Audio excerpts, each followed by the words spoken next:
Hey guys, welcome back to Tactical Expedition. Today I want to show you Porsche AutoDrive, which is called InnoDrive. I paid about $5,000 to $6,000 for this option, and I wanted to show you this accessory that helps me with the AutoDrive. So first, you do the power button, like a computer. Now the car is on without any sound. I always turn on the lights. I activate the front and the rear, the red stripe. And I do the individual mode, which is sport, and then electronic sound. And drive. And there's a nice sound. Okay, so I have the phone mount. Both hands free.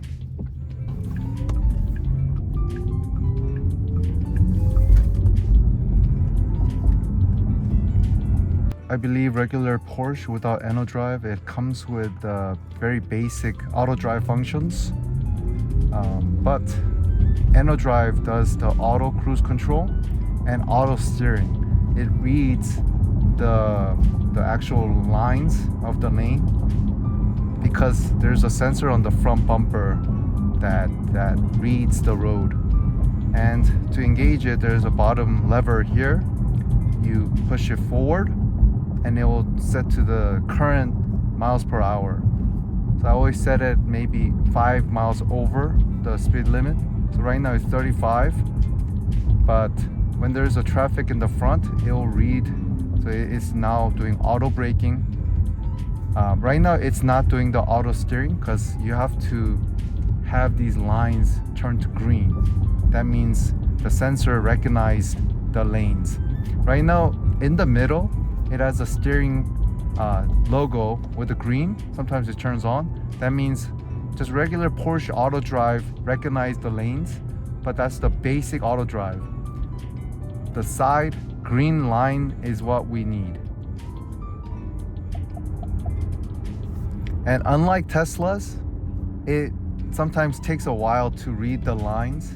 See, it's doing it automatically, but this is the basic system. I don't have the green lines, but it only has the steering. So when you talk to the Porsche owners, they're saying this system bounces you back and forth in the line because they only have the basic AutoDrive system. Once you have an InnoDrive, it will recognize the lines, then it will just go in the middle.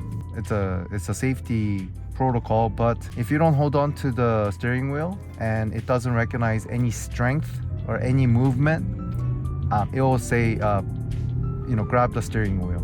Please take over steering. So I just have to move it just a little bit so the car knows that I am controlling.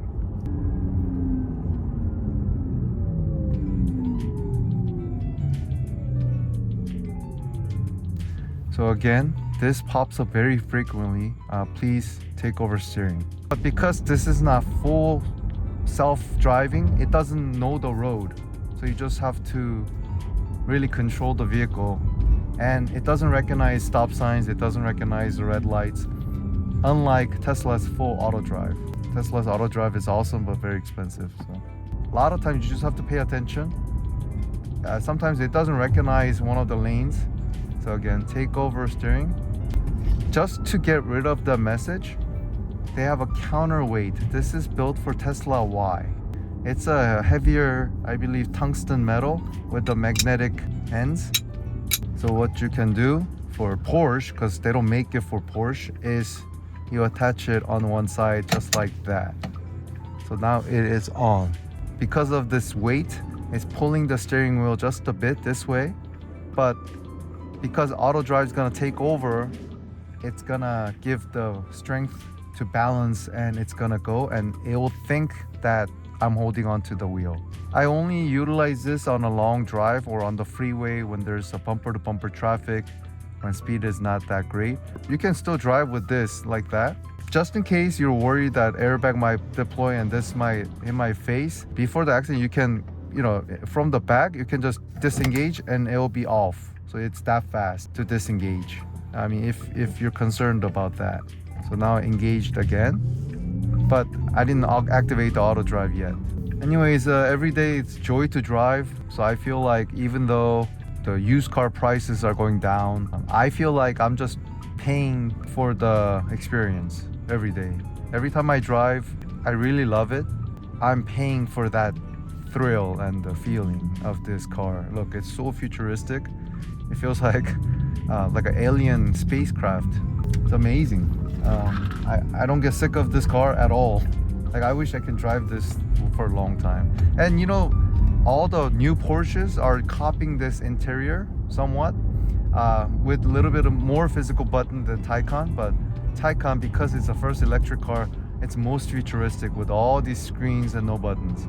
So I mean, it's so advanced, and just the dashes, everything that looks similar on a newer Porsche. So I'll set it at 75, but it's based on the traffic, so it will follow the front car. I engaged at 75, and immediately the InnoDrive took over the lanes. It's just following that car, that speed, up to 75 miles per hour. I can set that to 100 miles per hour if I want to. There's no limit of the active cruise control speed limit. So again, it's steering for me, and I'm just following that car up to 75 miles per hour. That's a flow of the traffic, maybe 75, 80 in a Los Angeles freeway. And because of this device, now I'm not getting that warning. Within the lanes, sometimes it goes close to the edge of the lanes. So right now, 2 green lines are activated. Middle steering wheel icon is activated. So entire InnoDrive system is activated at this point. And I notice slower or bumper to bumper traffic is very good for InnoDrive, but when it gets faster, it tends to go out of the lane a little bit while turning. I paid for this system because of the bumper to bumper traffic. Look at the traffic on the other side. Look at that, just bumper to bumper. It'll take you double the time. Like, it only takes me 30 minutes to go home, but during traffic, it takes me an hour. So today I'm trying to go to Santa Monica. You have to take 10 West. And from here, 10, 101, and 5, where it splits, this is where the traffic is building. Right now, auto drive is disengaged by itself. You have to pay attention. I know the active cruise control is always engaged, but the steering, you might have to look over here because it is not engaged at this point. By the way, this is ESR MagSafe iPhone charger. It's like a silent fan in the back. Even the summer, it's cooling your phone while charging, so it gives you the fastest charging possible.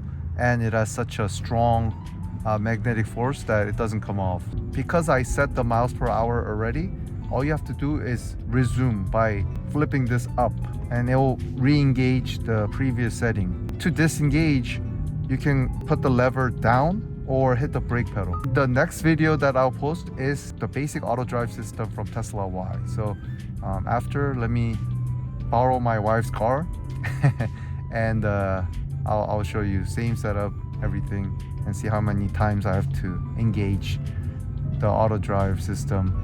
Surefire, Mesa Tactical, Staccato. Right now it's not engaging constantly. That's why it can't compete with Tesla's auto drive system at this point. So again, it's asking for that. So I just wanted to show you this device. It's not for everyone, but there's some accessories out there like this, and you can utilize it. It works perfectly. Just wanted to share little things here and there for Taycan. Thank you for viewing this video, and see you on the next one.